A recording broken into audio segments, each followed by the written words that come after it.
মালয়েশিয়াতে যারা রাবার বাগানে কাজ করতে আসবেন তাদের জন্য একটা নিউজ। আসলে এই যে আপনারা দেখতে পাচ্ছেন যে আমি এখানে দাঁড়িয়ে আছি, তো আমার পুরো শরীর কিন্তু এখন ভেজা, ঘামে ভেজা। আর পাহাড়টা দেখতে পাচ্ছেন, এই যে এই সব ধরনের পাহাড়ে কাজ করতে হবে। সেই উপরে হচ্ছে এটার মাথা, আর এইখান থেকে এই যে দেখেন খাদ বেয়ে আস্তে আস্তে আস্তে আস্তে একদম নিচে চলে গেছে। নিচে আমি এখনো লঙ্কানের দেখা পাই নাই।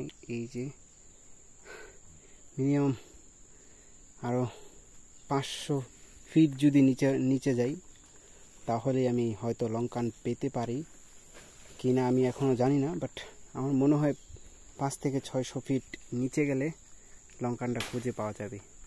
তো এই কাজ করতে হবে আপনাকে, এইরকম প্রচুর রিস্ক। যারা আসবেন খুবই সাবধানে আসবেন।